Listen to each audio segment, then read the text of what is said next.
चचा 24 के सेटिंग बनावे, मणिपुर माना ध्यान लगावे, बिटिया बहू से ज्यादा कुर्सी के परवाह बकाहे। कहीं पे नारी को गोली मारे, कहीं उसे निर्वस्त्र करे, मानवता को शर्मसार कर खुद की आत्मा तृप्त करें। लाज बचाना ना आया, रोबोट बनाने वाले को इंसान बनाना ना आया। मानव से हिंसा करने आखिर मानव ही आया है। मुझे लगता है कि चूड़ियां ना बेच के बादाम जरूर भेजना चाहिए। जिन महिलाओं के साथ अभद्रता हुई है, उनको नग्न अवस्था में घुमाया गया है। तो बाद में पता चला कि कारगिल युद्ध एक योद्धा की पत्नी भी थी। बॉर्डर पलाड़त रहनी, देश के इज्जतिया खातिर, घरवा के भाईल बानीलाम। दोस्तों, मणिपुर से जब वो एक वीडियो वायरल हुआ जिसको हम सभी ने देखा था, उस वीडियो को देखने के बाद हम सभी कितना दुखी हुए थे ना, कितना मार्मिक हुए थे ना, कितना हमने अपना आक्रोश, गुस्सा सब कुछ दिखाया था ना सोशल मीडिया पर आकर। लेकिन अब हम भूल चुके हैं, अब हम अपनी जिंदगी में आगे बढ़ चुके हैं। और ऐसा हमारे साथ अमूमन हर बार ही होता है जब हम ऐसी चीजों को देखते हैं।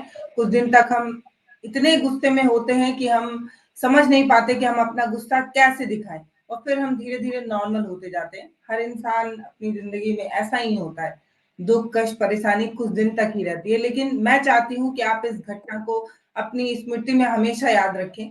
इसलिए याद रखें कि कहीं अगर आप इसको भूल जाएंगे तो ऐसी घटना दोबारा ना हो।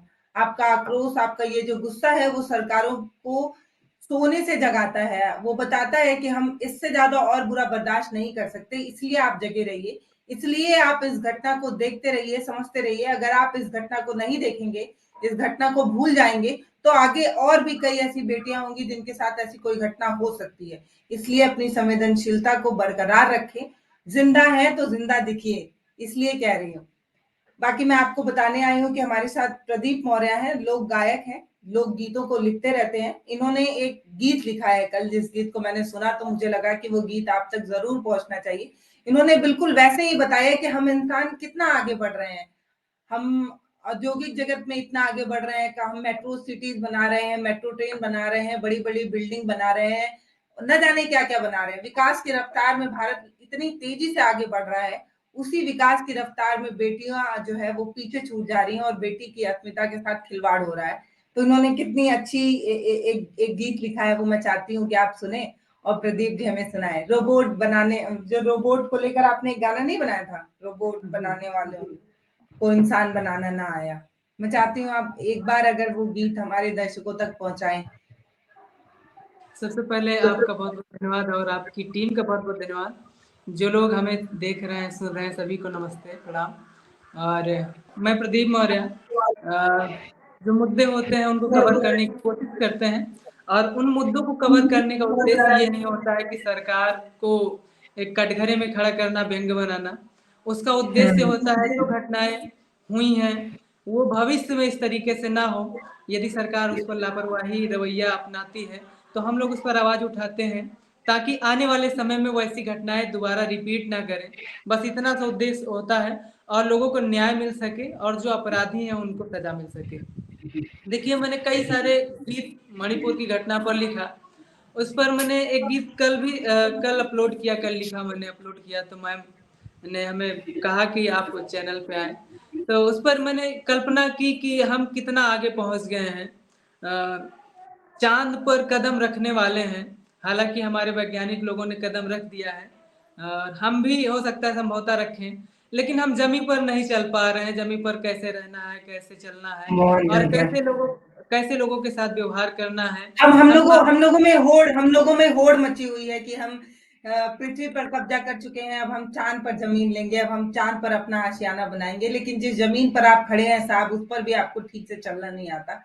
हमने हमने विकास की रफ्तार में आगे दौड़ने की कोशिश तो की, लेकिन इंसानियत मार कर आगे बढ़े हैं। हम इंसान नहीं बचे हैं, बस एक रोबोट बन गए हैं। तो वो मैं चाहती हूँ आप सुनाइएगा। जी जी, देखिए हम सुनाते हैं सीधे। हम्म। हम भले चांद पर पहुंच गए, पर जमी पे चलना ना आया, रोबोट बनाने वाले को इंसान बनाना ना आया, रोबोट बनाने वाले को इंसान बनाना ना आया। कहीं पे नारी को गोली मारे, कहीं उसे निर्वस्त्र करें, मानवता को शर्मसार कर खुद की आत्मा तृप्त करें।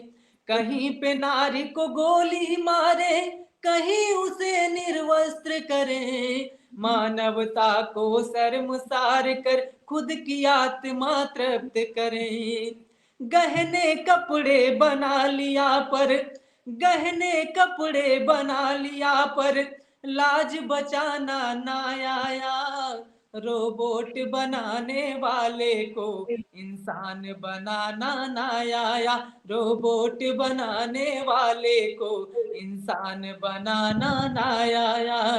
हम जीवन चांद पर खोज रहे हैं। विक्रम लैंडर पिछली बार गया था, हालांकि वैज्ञानिकों की जो भी थोड़ा सा असफलता रही, इस बार हो सकता है सफलता मिले।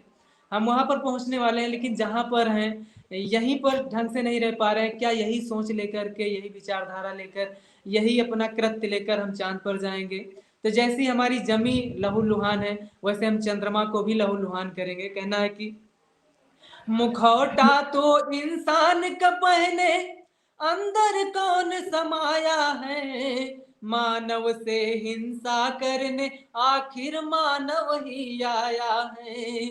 मुखौटा तो इंसान का पहने, अंदर कौन समाया है, मानव से हिंसा करने आखिर मानव ही आया है।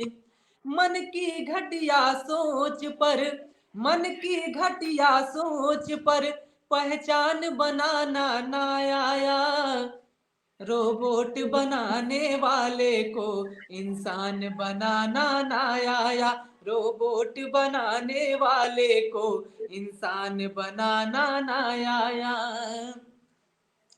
कहीं दरिंदगी, कहीं अपहरण, कहीं पे अत्याचार करें, शोषित पीड़ित वंचित को और अधिक लाचार करें। कहीं दरिंदगी, कहीं अपहरण, कहीं पे अत्याचार करें, शोषित पीड़ित वंचित को और अधिक लाचार करें। जान लेना याम हो गया, जान लेना याम हो गया, जान बचाना ना आया, रोबोट बनाने वाले को इंसान बनाना ना आया, रोबोट बनाने वाले को इंसान बनाना ना आया। हम भले चांद पर पहुंच गए, पर जमी पे चलना ना आया, रोबोट बनाने वाले को इंसान बनाना ना आया, रोबोट बनाने वाले को इंसान बनाना ना आया। कुछ इस तरीके से मैंने लिखा, कल्पना की कि हम कहाँ से आधुनिकता की दौड़ में हम कहाँ पहुंच जा रहे हैं, लेकिन जब बात आती है संस्कृति की, सभ्यता की, तो वो पीछे छोड़ते चले जा रहे हैं।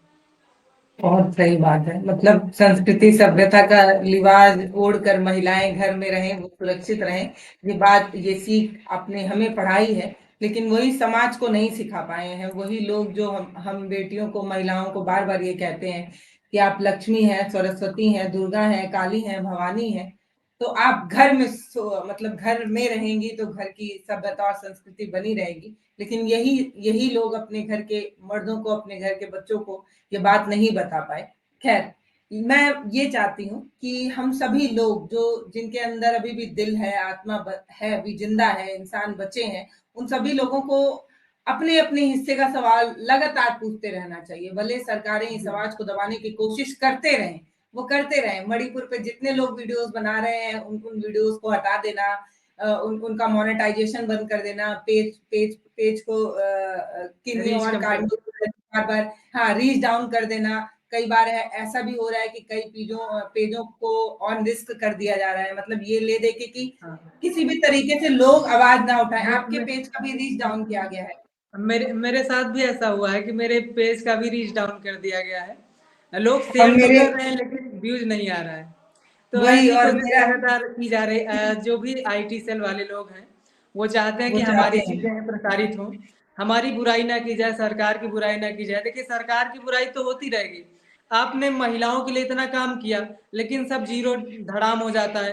आपने महिलाओं के लिए शौचालय की व्यवस्था करवाई, 12,000 रुपए दिए गए शौचालय बनवाने के लिए, आप उनका जमीनी विवरण कीजिए, आकलन कीजिए तो वो किस तरीके से उपयोग हो रहे हैं। और यदि आप महिलाओं की सुरक्षा के लिए, महिलाओं के उचित स्वास्थ्य के लिए आपने महिला उज्ज्वला योजना के अंतर्गत आपने फ्री सिलेंडर बांटे।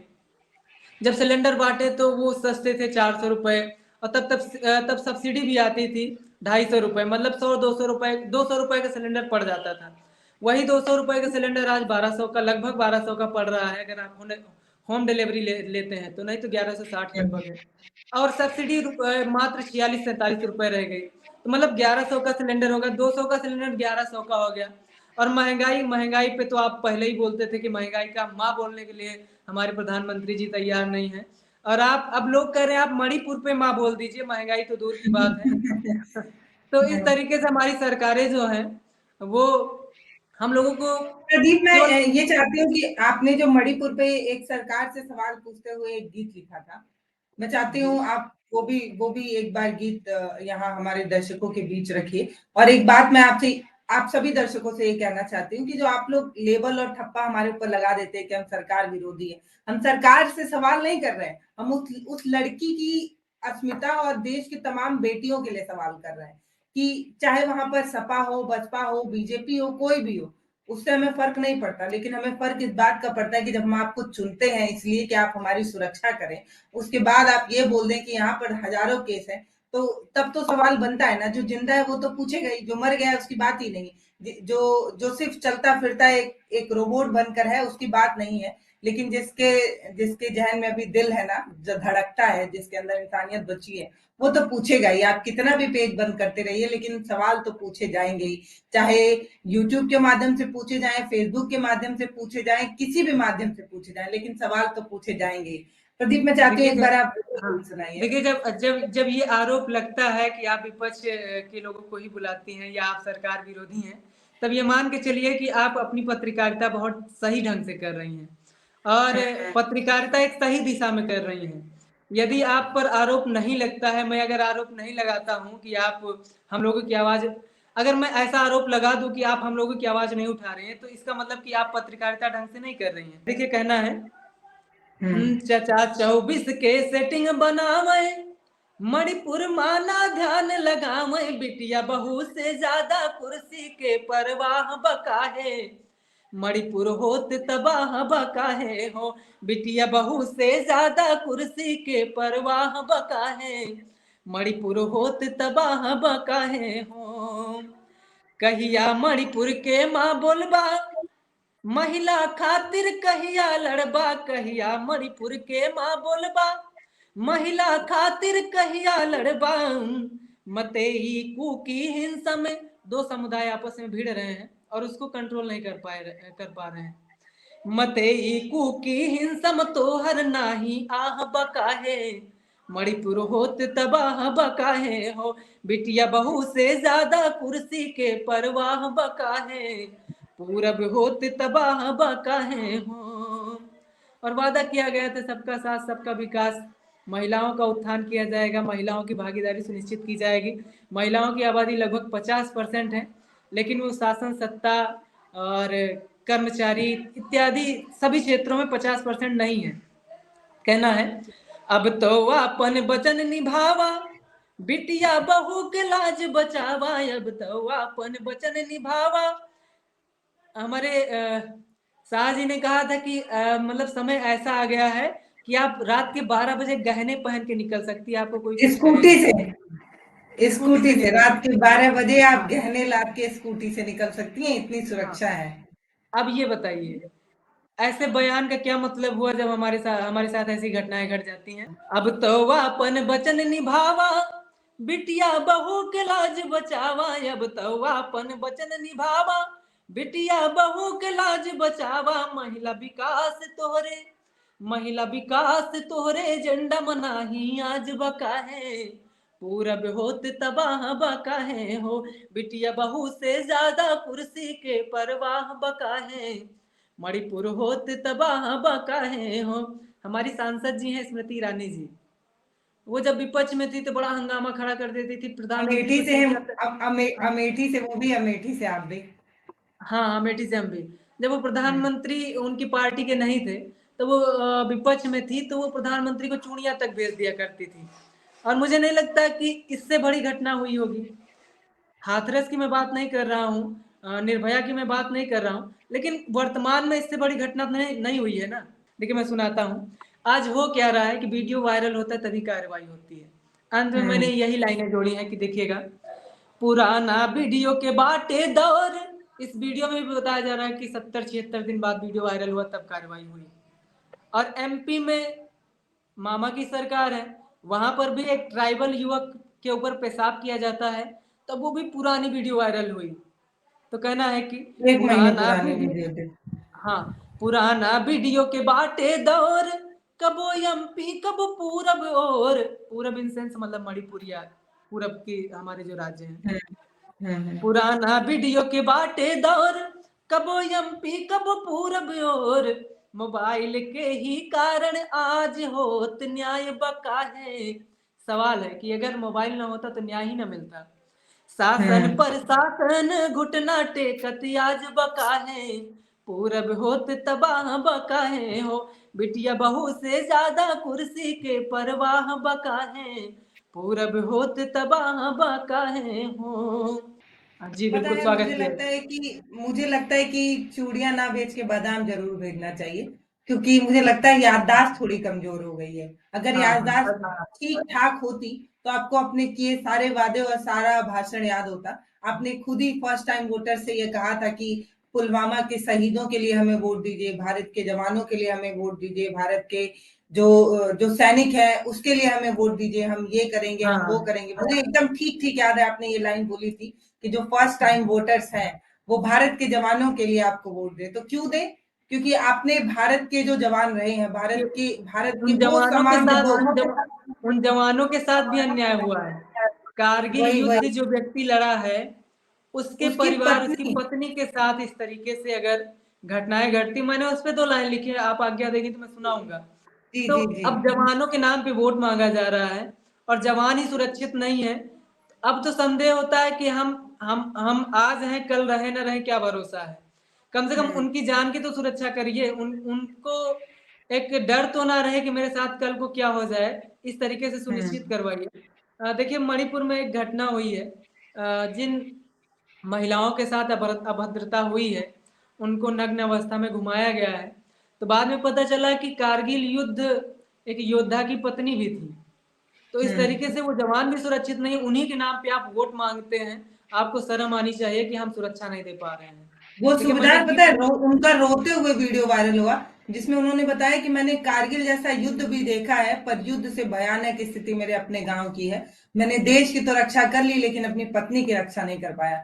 सोचिए जब ये लाइन वो तमाम तमाम और बच्चों के पास पहुंची होगी जो देश के लिए लड़ना चाहते हैं, जो आर्मी नेवी एयरफोर्स में जाना चाहते हैं, जो भारत माँ की सेवा करना चाहते हैं, उनको क्या लगा होगा कि हम भारत माँ की सेवा तो करेंगे, लेकिन अगले दिन जब हमारी माँ की सेवा की जरूरत होगी तो ये देश हमारी माँ को सुरक्षित नहीं कर पाएगा, हमारी पत्नियों को सुरक्षित नहीं कर पाएगा, हमारी बहनों को सुरक्षित नहीं कर पाएगा। ये सवाल पूछा जाना चाहिए कि नहीं, कि आप जिस जिस जिस जवानों से ये कहे थे, जिन फर्स्ट टाइम वोटर से आपने कहा था कि आप जवानों के लिए हमें वोट करिए, वही फर्स्ट टाइम के वोटर्स आपसे पूछ रहे हैं कि आपने आखिर जवानों के लिए किया क्या? एक एक एक जवान की पत्नी को आपने सुरक्षित नहीं कर पाया, है ना? ये सवाल तो होना ही चाहिए, बिल्कुल होना चाहिए। आप देखिए सुनाइए। देखिए पीड़ा मुझे भी है, हम फील कर सकते हैं कि because I am also from the defence background, तो हम इसको समझ सकते हैं। लेकिन वो लोग नहीं समझेंगे जिनके परिवार में ऐसे लोग नहीं है, वो लोग क्या समझेंगे। कभी आपने देखा नहीं समझे। किसी नेता का बच्चा जाकर के युद्ध लड़े, आर्मी में जाकर सेवा दे, केवल दिखावे के लिए होता है। अभी गोरखपुर से हम्म। दिखावा हुआ है, आगे देखिए क्या क्या होता है। देखिए मैं क्या बोल रहा रवि हूँ आप समझ गए होंगे। रवि किशन की बेटी जो है वो हाँ एनसीसी उन्होंने किया था, तो उनकी फोटोज वगैरह वायरल हो रही थी कि हाँ अग्निवीर में जाएंगे। अरे वो नहीं जाएंगे हाँ अग्निवीर में, उनके पिताजी के पास इतना पैसा है तो वो अग्निवीर में क्यों जाएंगे? हाँ, तो दिखावा तो किया गया ना, माहौल बनाया गया, लेकिन मैं उसको फील कर सकता हूँ। मेरी आजी जो फील करती थी यहाँ बैठ करके कि उनका बेटा डिफेंस में है और वहाँ पर जम्मू कश्मीर में लड़ने गया है, उनका कलेजा किस तरीके से यहाँ काम करता है, किस तरीके से दिमाग में भावनाएं रहती हैं। मेरे चाचा आर्मी में सेवा दे चुके हैं, तो मैं फील कर सकता हूँ कि एक योद्धा के साथ ही अगर इस तरीके से होगा तो आम आदमी के साथ किस तरीके से हो सकता है। देखिए, मैं सुनाता हूँ। वहाँ की घटना हुई जो मणिपुर में बयान आया, तो उस पर मैंने थोड़ा सा विचार गीत के माध्यम से व्यक्त किया। देखिएगा। बॉर्डर पलड़त रहनी देश के इज्जतिया खातिर, घरवा के भइल बानीलाम नीलाम, घरवा के भइल बानीलाम। करी हम बिनतिया के से करी हाथ जोरी, बॉर्डर के बात होते तक मार देती गोली, बॉर्डर के बात होते तक मार देती गोली। हाकिम न समझे मोर दर्द जरूरी, कारगिल के युद्ध आज होए हमारे गाँव, बेटिया बहन के जाए जान। हाँ हाँ, बेटिया बहन के जाए जान। बॉर्डर पलड़त रहनी देश के इज्जतिया खातिर, घरवा के भाईल बानीलाम। जानती जे दुश्मन हमर हवे गाँव देश में, अपना से पहले लड़ती बाद माँ विदेश से, अपना से पहले लड़ती बाद माँ विदेश से, अपना के बचाई लेती त सरहद बचावती, भले रहती सबसे अनजान अनजान, भले रहती सबसे अनजान। बॉर्डर पलड़त रहनी देश के इज्जतिया खातिर, घरवा के भाईल बानीलाम नीलाम, घरवा के भाईल बानीलाम। तो कुछ इस तरीके से स्थितियां हैं। और कितना मतलब जो लाइन आपने लिखी है ना, वो लाइन अगर एकदम सेम टू सेम हमारे सरकारों तक पहुंच जाए, जो जिम्मेदार लोग हैं उन तक पहुंच जाए, रक्षा मंत्रालय तक पहुंच जाए, तो वो ये समझे कि जो बॉर्डर पे जवान लड़ रहा होता है ना, जब गोलियां चल रही होती है तो सामने सीने पे इसलिए गोली खा लेता है ताकि घर पे उसका परिवार और हमारा देश सुरक्षित रहे। लेकिन इन लोगों को पता नहीं क्यों फर्क नहीं पड़ता कि जब देश के जवान के परिवार वाले सुरक्षित नहीं रहेंगे तो देश कैसे सुरक्षित रहेगा। वो वहां बॉर्डर पर माइनस के टेम्परेचर में भी, पता है, बारूद से भी ना डर कर खड़े इसलिए रहते हैं क्योंकि हम सभी लोगों की सुरक्षा करते हैं, और उनको इस बात की चिंता नहीं होती है कि अगर मैं शहीद हो जाऊं, मेरे सीने पर गोली लग जाएगी तो मेरे परिवार वाले कैसे रहेंगे। तो देश की जिम्मेदारी है कि ऐसे जवान जो बॉर्डर पर खड़े हैं उनके परिवारों की सुरक्षा हम करें, लेकिन हम कर नहीं पा रहे हैं। यही देश की सच्चाई है। और इस पर अगर बात किया जाए तो कभी फेसबुक बंद हो जाता है, कभी यूट्यूब से वीडियो हटा दिया जाता है, कभी उस पे तमाम तरीके के अड़चने लगाकर उसको बंद करने की कोशिश होती है। नहीं बोले, हम नहीं बोलेंगे तो इससे इससे किसका फायदा होगा? इससे चुनिंदा 4-5 लोगों का और कुछ पार्टियों को छोड़कर किसी का फायदा नहीं होगा। आम जनता का तो बिल्कुल भी नहीं होगा, क्योंकि हम तभी सुरक्षित हैं जब बॉर्डर पर वो सीने पर गोली खा रहे हैं, जब हम दिवाली में दिए जला रहे हैं तो वो खून की होली खेल रहे हैं। उसके बावजूद भी हमें ये कहा जाता है कि हम चुप रहें, हम आंख खोलकर सब देखते रहे लेकिन अपने मुंह को फेविक्विक से चिपका कर सुई धागा लेकर सिल लें। तो ठीक है, अगर आप यही चाहते हैं तो हम यही करने को तैयार हैं। लेकिन मैं पूछना चाहती हूँ अपने तमाम दर्शकों से जो मुझे देखते हैं, उनसे पूछना है मुझे कि मुझे ये बताइए कि सच में क्या आपको सच में फर्क नहीं पड़ता क्या? क्योंकि जिस तरीके से मैं देख रही हूँ कि 2-4 दिन तक इस पे आप लोगों ने बड़ा टकटकी लगा कर देखा, लेकिन अब आप इस खबरों को भी देखते नहीं है, स्क्रॉल करके आगे बढ़ने लगे हैं, क्यों? क्या सच में आपको फर्क नहीं पड़ता? यही मेरा एक आखिरी सवाल होगा। बाकी प्रदीप हमारे साथ जुड़े, आपका बहुत धन्यवाद अपना समय देने के लिए। Thank you ma'am. देखिए, अंत में बस इतना कहना है, भले हम हमारे बोलने से परिवर्तन ना आए, हमारे बोलने से सरकार के कानों तक आवाज ना पहुंचे, लेकिन जरूरी नहीं कि हम चुप बैठे। हम अपने हिस्से का काम करते रहेंगे, आप अपने हिस्से का काम करते रहिए। पता है हम वो चिड़िया बनेंगे ना कि जब उस इतिहास में पूछा जाएगा कि जब पूरे देश में आग लगी हुई थी तो तुम क्या कर रहे थे, तो हम ये नहीं बोलेंगे कि हम मूक दर्शक बनकर उसको निहार रहे थे, हम मखौज उड़ा रहे थे, हमें मजा आ रहा था। हम बताएंगे कि हम अपने छोटे से, भले हमारा जो मुंह है वो बहुत छोटा है, जो चिड़िया का जो चूज होता है वो बहुत छोटा होता है, उसमें वो बूंद भर पानी लाकर आग बुझाने की कोशिश कर रही थी, वैसे ही हम है। मुझे पता है कि इस पे भी व्यूज नहीं आएंगे, इसको भी आप पसंद नहीं करेंगे, ये भी सरकारों तक नहीं पहुंचेगा, लेकिन तब भी हम बोलेंगे, जब तक जिंदा है तब तक बोलते रहेंगे। बिल्कुल। बहुत बहुत धन्यवाद आपका।